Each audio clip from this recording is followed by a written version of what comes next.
श्री रामकृष्ण परमहंस वचनामृत। नमस्कार। आज की अमृत वर्षा शुरू करने से पहले आप सभी से प्रेम निवेदन है कि चैनल सब्सक्राइब ज़रूर कीजिए, साथ ही बेल बटन अवश्य दबाएं तथा जो भी इस गहन व संतों के साथ यात्रा में हमारे साथ चलना चाहें उन तक वीडियो शेयर कर ये अमृत वर्षा ज़रूर पहुंचाएं। बेहतर अनुभव के लिए अनुरोध है कि आप अपने हेडफोन का प्रयोग अवश्य करें। आंख बंद कर संतों की संगति व भीतरी दुनिया को एक बार जरूर जिएं। श्री रामकृष्ण परमहंस की संगति जीने के लिए, अनुभव में उतरने के लिए आप सभी से अनुरोध है कि यह सीरीज शुरू से सुनें। श्री रामकृष्ण परमहंस वचनामृत। आइए सुनते हैं गतांग से आगे।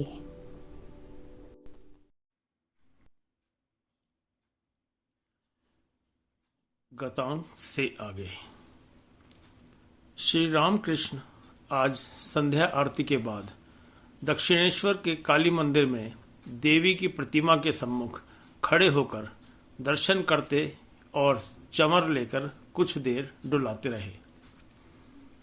ग्रीष्म ऋतु है। ज्येष्ठ शुक्ला तृतीया तिथि है। शुक्रवार 8 जून 1883। श्री रामकृष्ण ने काली मंदिर से निकलकर चबूतरे पर भूमिष्ठ हो माता को प्रणाम किया। उन्होंने देखा राम, मास्टर, केदार, तारक आदि भक्त वहां खड़े हैं। तारक को देखकर आप बड़े प्रसन्न हुए और उनकी ठुड्डी छूकर प्यार करने लगे। अब श्री रामकृष्ण भावाविष्ट होकर अपने कमरे में जमीन पर बैठे हैं। उनके दोनों पैर फैले हैं। राम और केदार ने उन चरण कमलों को पुष्प मालाओं से शोभित किया है। श्री रामकृष्ण समाधिस्थ हैं। केदार का भाव नवरसिक समाज का है। वे श्री रामकृष्ण के चरणों के अंगूठों को पकड़े हुए हैं। उनकी धारणा है कि इससे शक्ति का संचार होगा। श्री रामकृष्ण कुछ प्रकृतिस्थ हो कह रहे हैं, माँ, अंगूठों को पकड़कर वह मेरा क्या कर सकेगा। केदार विनीत भाव से हाथ जोड़े बैठे हैं। श्री रामकृष्ण केदार से भावावेश में, कामिनी और कांचन पर तुम्हारा मन खिंचता है। मुंह से कहने से क्या होगा कि मेरा मन उधर नहीं है। आगे बढ़ चलो। चंदन की लकड़ी के आगे और भी बहुत कुछ है। चांदी की खान, सोने की खान, फिर हीरे और मणिक। थोड़ी सी उद्दीपना हुई है। इससे यह मत सोचो कि सब कुछ हो गया। श्री रामकृष्ण फिर अपनी माता से बातें कर रहे हैं। कहते हैं, माँ, इसे हटा दो। केदार का कंठ सूख गया है। भयभीत हो राम से कहते हैं, ये क्या कह रहे हैं। राखाल को देखकर श्री रामकृष्ण फिर भावाविष्ट हो रहे हैं। उन्हें पुकार कर कहते हैं, मैं यहाँ बहुत दिनों से आया हूँ, तू कब आया। क्या श्री रामकृष्ण इशारे से कहते हैं कि वे भगवान के अवतार हैं और राखाल उनके एक अंतरंग पार्षद। परिच्छेद 39। श्री रामकृष्ण दक्षिणेश्वर मंदिर के अपने कमरे में कभी खड़े होकर कभी बैठकर भक्तों के साथ वार्तालाप कर रहे हैं।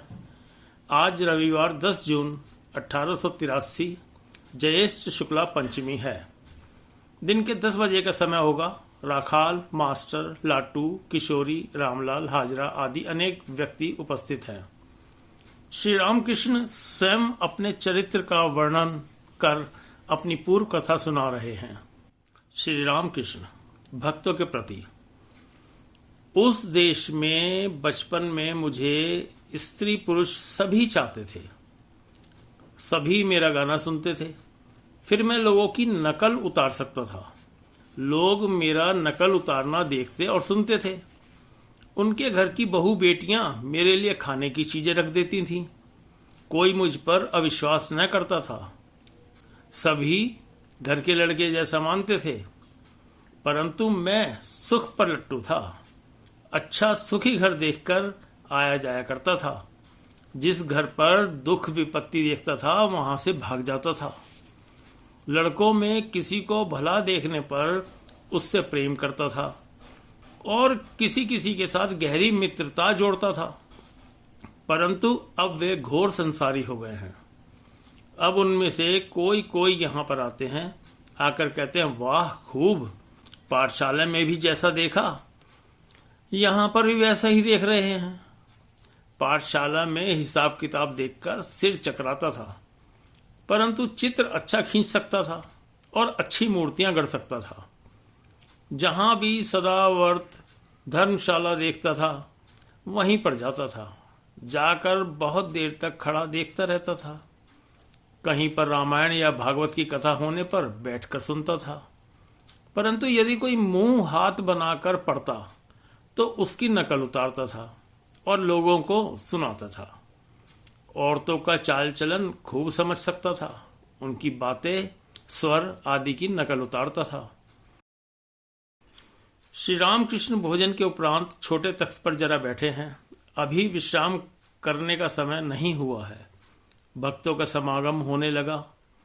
मणिरामपुर के भक्तगण कह रहे हैं, दया करके हमें जरा बता दीजिए कि किस उपाय से ईश्वर को प्राप्त किया जा सकता है। श्री रामकृष्ण, थोड़ा साधन भजन करना होता है। दूध में मक्खन है, केवल ये कहने से ही नहीं होता। दूध से दही बनाकर उसको मथकर मक्खन बनाना पड़ता है।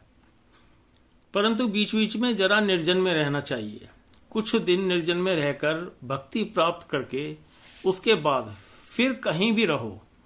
पैर में जूता पहनकर कांटेदार जंगल में भी आसानी से जाया जा सकता है। मुख्य बात है विश्वास।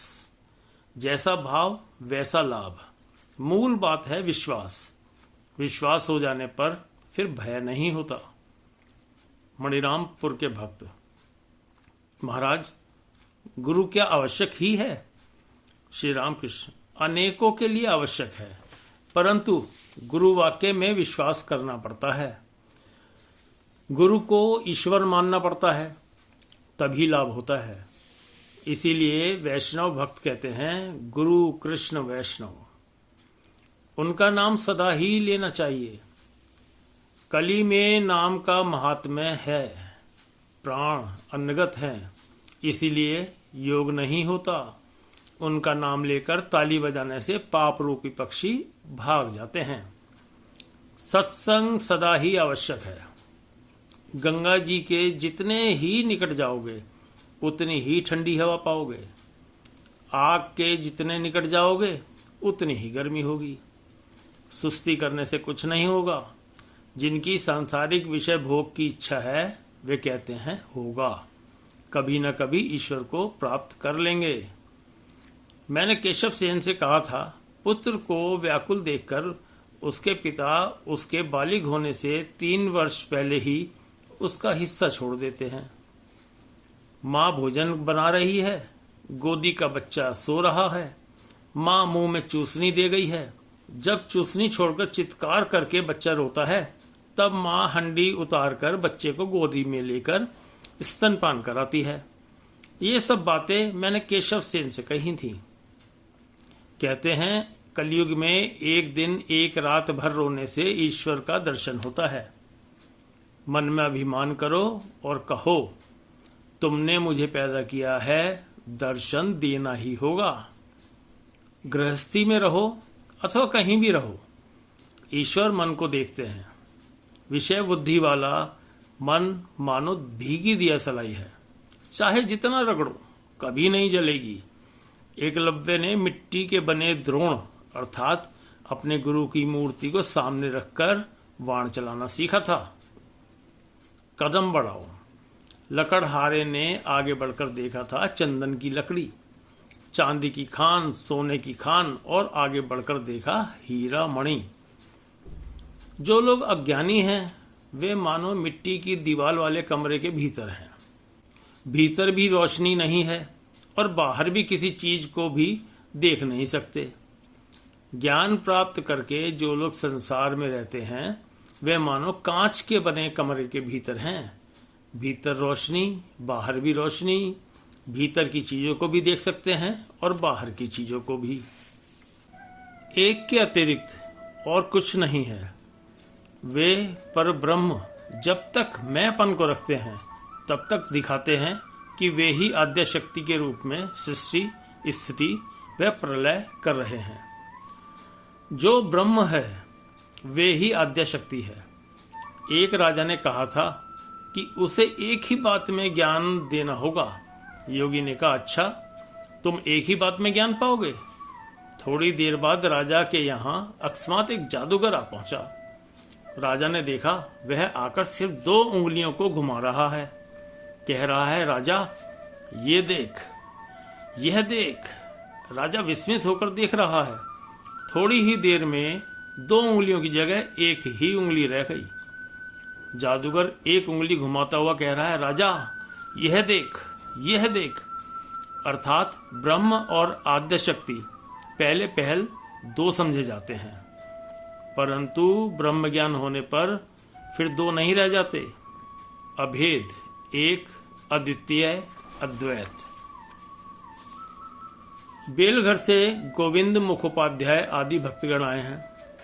श्री रामकृष्ण जिस दिन उनके मकान पर पधारे थे उस दिन गायक का जागो जागो जननी यह गाना सुनकर समाधिस्थ हो गए थे। गोविंद उस गायक को भी लाए हैं। श्री रामकृष्ण गायक को देख आनंदित हुए और कह रहे हैं, तुम कुछ गाना गाओ। गायक इस आशय के गीत गा रहे हैं, दोष किसी का नहीं है माँ, मैं अपने ही खोदे हुए कुएं के जल में डूबकर मर रहा हूँ। श्री रामकृष्ण, इस गीत में षट चक्र भेद की बात है। ईश्वर बाहर भी है, भीतर भी है। वे भीतर से मन में अनेक प्रकार की लहरें उत्पन्न कर रहे हैं। षट चक्र का भेद होने पर माया का राज्य छोड़ जीवात्मा परमात्मा के साथ एक हो जाता है। इसी का नाम है ईश्वर दर्शन। माया के रास्ता न छोड़ने पर ईश्वर का दर्शन नहीं होता। राम, लक्ष्मण और सीता एक साथ जा रहे हैं। सबसे आगे राम, बीच में सीता और पीछे लक्ष्मण। जिस प्रकार सीता के बीच में रहने से लक्ष्मण राम को नहीं देख सकते, उसी प्रकार बीच में माया के रहने से जीव ईश्वर का दर्शन नहीं कर सकता। मणिमल्लिक के प्रति। परंतु ईश्वर की कृपा होने पर माया दरवाजे से हट जाती है। जिस प्रकार दरबान लोग कहते हैं, साहब की आज्ञा हो तो इसे अंदर जाने दूं। 2 मत हैं, वेदांत मत और पुराण मत। वेदांत मत में कहा है, यह संसार धोखे की टट्टी है, अर्थात जगत भूल है, स्वप्न की तरह है। परंतु पुराण मत या भक्ति शास्त्र कहता है कि ईश्वर ही 24 तत्व बनकर विद्यमान है। भीतर बाहर उन्हीं की पूजा करो। जब तक उन्होंने मैंपन को रखा है तब तक सभी हैं। फिर स्वप्नवत कहने का उपाय नहीं है। नीचे आग जल रही है, इसीलिए बर्तन में दाल, चावल और आलू उबल रहे हैं, कूद रहे हैं और मानो कह रहे हैं, मैं हूं, मैं कूद रहा हूं। यह शरीर मानो बर्तन है, मन, बुद्धि जल है। इंद्रियों के विषय मानो दाल, चावल और आलू हैं। अहम मानो उनका अभिमान है कि मैं उबल रहा हूं और सच्चिदानंद अग्नि है। इसीलिए भक्ति शास्त्र में इस संसार को मजे की कुटिया कहा है। राम प्रसाद के गाने में है, यह संसार धोखे की टट्टी है। इसीलिए एक ने जवाब दिया, यह संसार मजे की कुटिया है। काली का भक्त जीवन मुक्त है, नित्यानंदमय है। भक्त देखता है जो ईश्वर है वे ही माया बने हैं, वे ही जीव जगत बने हैं। भक्त ईश्वर, माया, जीव जगत सबको एक देखता है। कोई कोई भक्त सभी कुछ राममय देखते हैं, राम ही सब बने हैं। कोई राधा कृष्णमय देखते हैं, कृष्ण ही ये 24 तत्व बने हुए हैं। जिस प्रकार हरा चश्मा पहनने पर सभी कुछ हरा हरा दिखाई देता है। भक्ति के मत में शक्ति के प्रकाश की न्यूनाधिकता होती है। राम ही सब कुछ बने हुए हैं, परंतु कहीं पर अधिक शक्ति है और कहीं पर कम। अवतार में उनका एक प्रकार का प्रकाश है और जीव में दूसरे प्रकार का। अवतार को ही देह और बुद्धि है। माया के कारण ही शरीर धारण कर सीता के लिए राम रोए थे, परंतु अवतार जानबूझकर अपनी आंखों पर पट्टी बांधते हैं। जैसे लड़के चोर चोर खेलते हैं ना, और मां के पुकारते ही खेल बंद कर देते हैं। जीव की बात अलग है।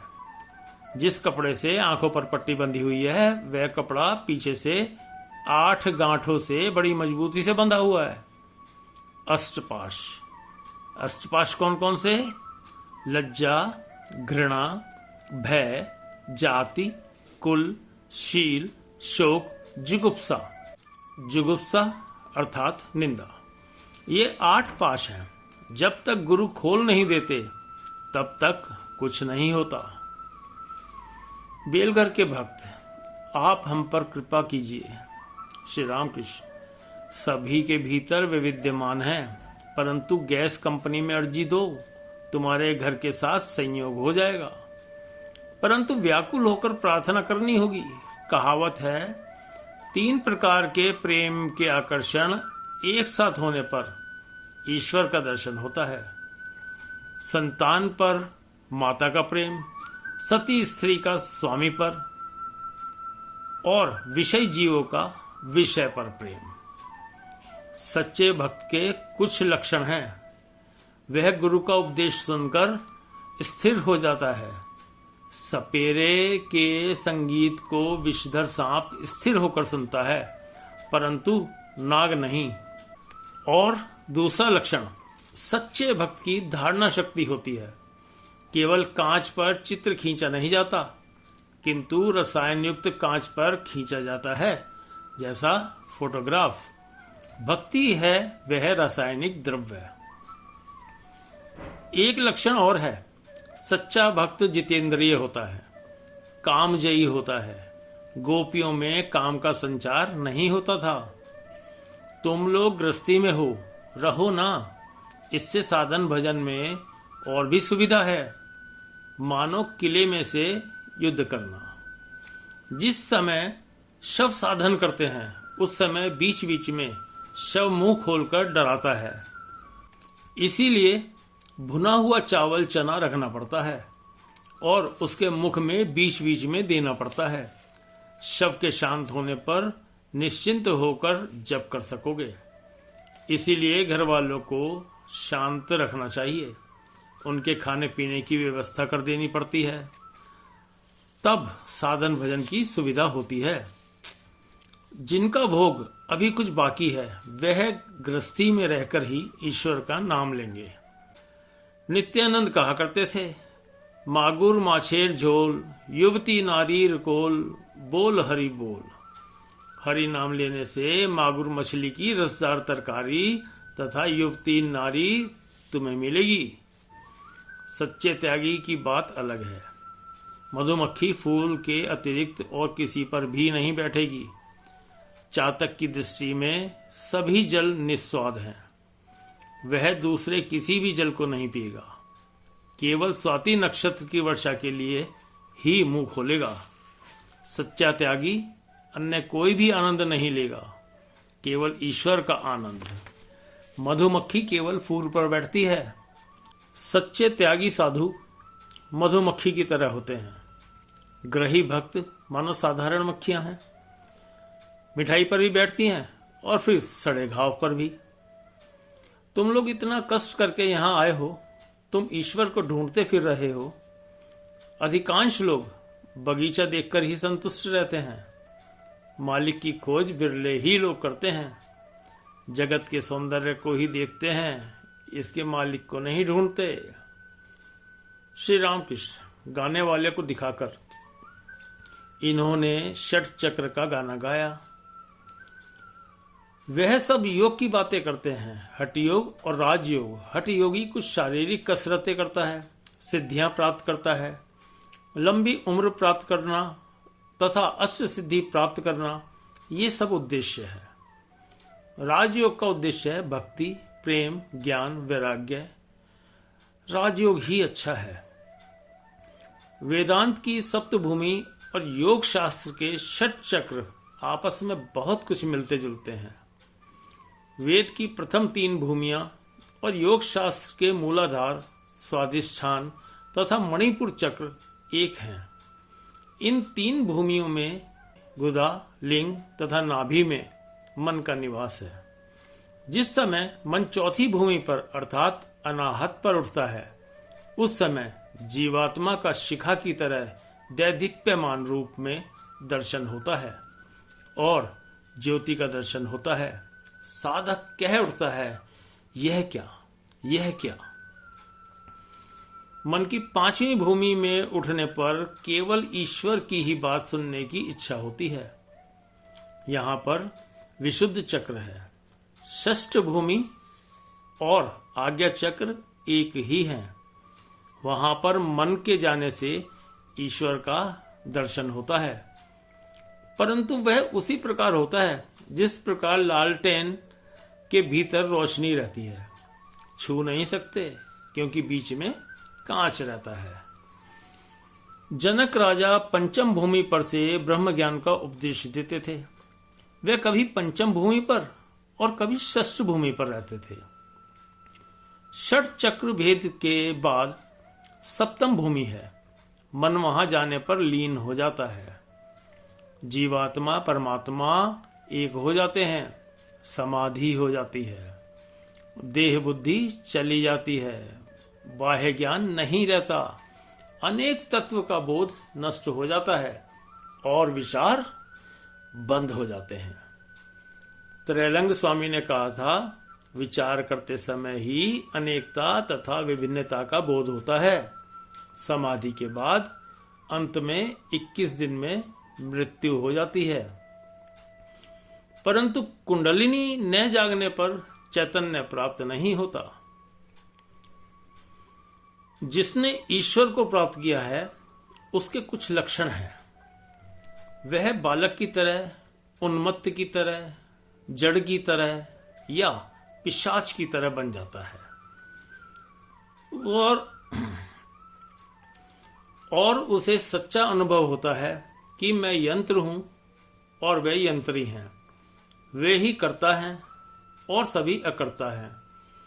जिस प्रकार सिखों ने कहा था, पत्ता हिल रहा है, वह भी ईश्वर की इच्छा है। राम की इच्छा से ही सब कुछ हो रहा है। यह ज्ञान होता है। जैसे जुलाहे ने कहा था, राम की इच्छा से ही कपड़ का दाम 1 रुपया 6 आना है। राम की इच्छा से ही डकैती हुई। राम की इच्छा से ही डाकू पकड़े गए। राम की इच्छा से ही पुलिस वाले मुझे ले गए और फिर राम की इच्छा से ही मुझे छोड़ दिया। संध्या निकट थी। श्री रामकृष्ण ने थोड़ा भी विश्राम नहीं किया।